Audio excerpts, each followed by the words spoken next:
दोस्तों नमस्कार। इस वक्त हम मीरापुर विधानसभा क्षेत्र में हैं। ये मुजफ्फरनगर जिले का हिस्सा है। लोकसभा सीट बिजनौर पड़ती है।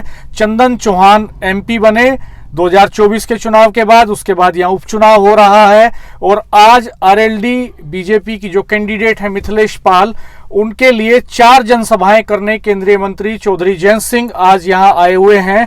अभी अभी उन्होंने एक पहली जनसभा संबोधित की है बेलडा गांव में। इसके बाद वो जाएंगे भोकरहेड़ी कस्बे में और उसके बाद जटिया कटबड़ गांव में, जड़बड़ कटिया गांव में उनकी जनसभा है और फिर अंतिम जनसभा आज की उनकी नूनीखेड़ा गांव में है। पहली जनसभा अभी खत्म हुई है, उसमें हमने कवर किया है। हमारे साथ वरिष्ठ पत्रकार राजेश शर्मा जी भी मौजूद हैं। हम दोनों इस जनसभा में मौजूद थे बेलडा में। और बेलडा में जो मंच सज्जा थी उसके वो बड़ी अजीब तरह की थी, बड़ी विचित्र थी, बड़ी नई तरह की थी। और इसके अलावा जो भाषण का कंटेंट है जयंत चौधरी का, हम उस पर भी बात करेंगे। राजेश भाई साहब, पहले मंच सज्जा पे आपका कमेंट, कौन कौन लोग मंच पे मौजूद थे? मंच पर वहाँ पूर्व सांसद राजपाल सैनी थे, पूर्व विधायक एमएलसी हरपाल सैनी थे, रालोद के जिलाध्यक्ष थे, भाजपा के जिलाध्यक्ष थे और यहाँ के जिला पंचायत सदस्य थे और यहाँ के जिला पंचायत अध्यक्ष थे।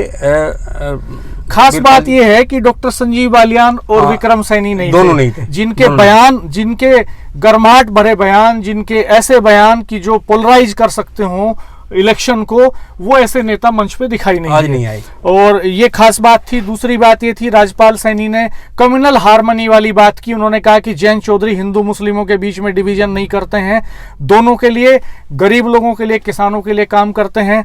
तो राजपाल सैनी बीजेपी के नेता हैं और एक्स एमपी भी हैं और वो जो है आरएलडी में भी रहे हैं पहले और टिकट के दावेदार थे। वो खास बात यह है। तो उन्होंने मिथिलेश पाल के फेवर में अपील की। मिथिलेश पाल ने बहुत सदा हुआ भाषण दिया। सिर्फ 2-3 मिनट में उन्होंने अपनी पूरी बात की और उस 2-3 मिनट में उन्होंने इस तरह से रिलेट किया कि 2009 में जब बाई इलेक्शन हुआ था तब मुझे 2.5 साल का कार्यकाल मिला था और अब भी लगभग 2.5 साल का कार्यकाल है, तो मुझे ये 5 साल का कार्यकाल आप लोग दे दो। और जयंत चौधरी ने भी उसको कोरिलेट किया उनकी बात को। जयंत चौधरी ने कहा कि ये बाई इलेक्शन की एक्सपर्ट हैं और जयंत चौधरी ने सफाई भी दी कि मैंने टिकट नहीं दिया इनको तो चौधरी अजीत सिंह जी ने टिकट दिया था 2009 में। उसके बाद फिर ये लगातार 2 बार आरएलडी के टिकट पे चुनाव लड़ी। तो मैंने तो रिपीट किया चौधरी अजीत सिंह जी के फैसले को। तो चौधरी अजीत सिंह जिसे रिलेट करने की कोशिश की, सेंटिमेंट्स को कैश करने की कोशिश की। और जयंत चौधरी की कुछ खास बातें जो आपने नोटिस की हो? देखो, चौधरी साहब ने डेवलपमेंट पे बात की, उन्होंने किसानों में बात करी, उन्होंने मजदूरों को लेकर बात करी कि मजदूरों को लेकर प्रदेश सरकार द्वारा किस तरह डेवलपमेंट किया जा रहा है। उन्होंने हाईवे की बात की, उन्होंने सड़कों की बात की। उन्होंने एक इशू वो उठाया कि जब चंदन चौहान लगातार उनसे बात करते थे तो उनके वो लगातार मोरना मिल जो शुगर मिल है इसकी क्षमता वृद्धि कैसे बढ़ाए इसको लेकर बात करते थे। और उन्होंने कहा कि इसके लिए हमने काम भी किया है और चंदन चौहान को हल्का आशीर्वाद भी दिया। उनसे ये भी कहा मंच पे कि चंदन, आप सांसद हो, इस क्षेत्र के बड़े आदमी आप ही हो और आप इस चुनाव के स्टार प्रचारक भी हो। आप में वो कला है कि आप तमाम लोगों को साथ लेकर चल सकते हो। नहीं, उन्होंने गुर्जरों की नब्ज पे हाथ रखने की कोशिश की। कहा कि चंदन किसी बच्चे की तरह मुझसे जिद करता है और बार बार जब भी फोन आता था मैं फोन करता था किसी काम के लिए, लेकिन इसकी जिद होती थी कि चौधरी साहब मिल के विस्तारीकरण का क्या हुआ, मोरना मिल के। तो वो उस तरह से उन्होंने एक नब्ज पे हाथ रखने की कोशिश की। और किसान की बेटी बताया मिथिलेश को, एक पिछड़े तबके की गरीब परिवार की महिला बताया और वो जो सामाजिक समीकरण है उसको साधने की कोशिश की उन्होंने। जो डेवलपमेंट की स्कीम्स हैं, खास तौर पे उनका जो मंत्रालय है उसका रिपोर्ट कार्ड उन्होंने रखा कि कैसे वो आईटीआई को लेकर रिफॉर्म्स कर रहे हैं, कैसे ग्रास रूट पे टेक्निकल चीज़ों को लेकर काम कर रहे हैं और एम्प्लॉयमेंट को लेकर काम कर रहे हैं। मुजफ्फरनगर की फिजा में ये अच्छी बात है।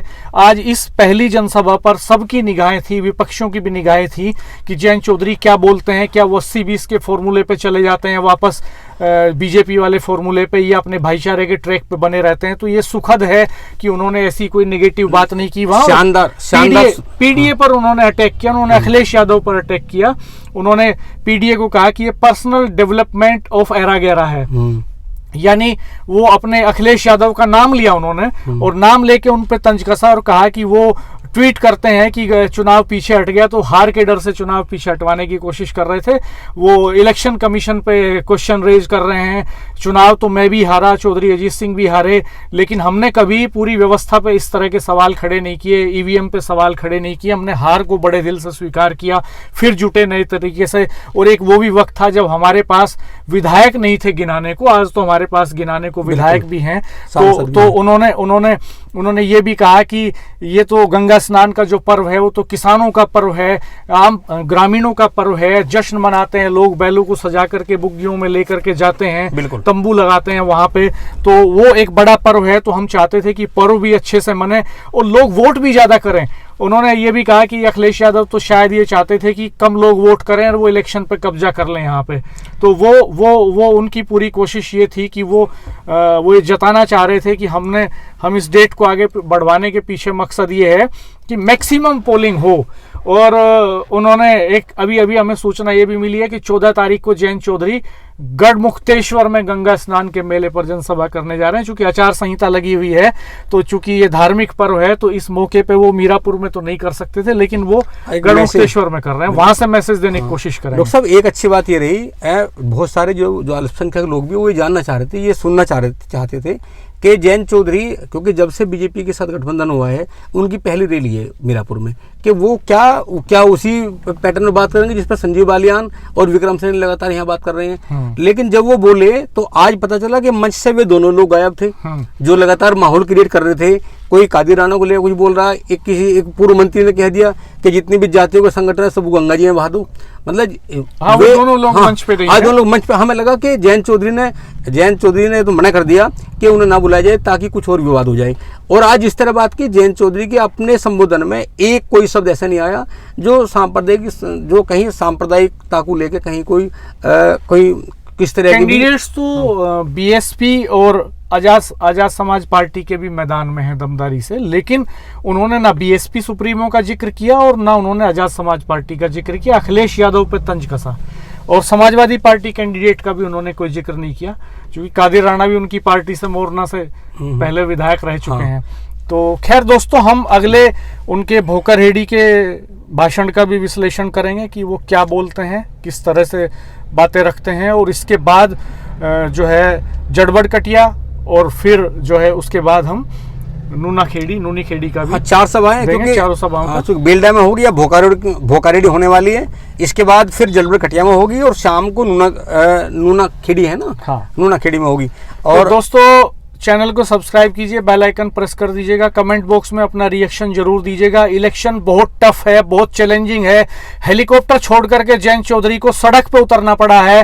वो बाई कार आए हैं आज, इसमें बाई कार घूमेंगे पूरे इलेक्शन में। और हमने आपको पहले भी बताया था कि इलेक्शन बहुत चैलेंजिंग है, तिकोने मुकाबले में फंसा हुआ है। इसलिए जयंत चौधरी को door to door, village to village move करना पड़ेगा। और ये एक उसी तरह की कोशिश है कि स्थानीय स्तर पर छोटी छोटी जनसभाएं वो कर रहे हैं। बिल्कुल बिल्कुल। तो दोस्तों सब्सक्राइब कीजिएगा चैनल को, बेल आइकन प्रेस कर दीजिएगा, कमेंट करना मत भूलिएगा। धन्यवाद, नमस्कार।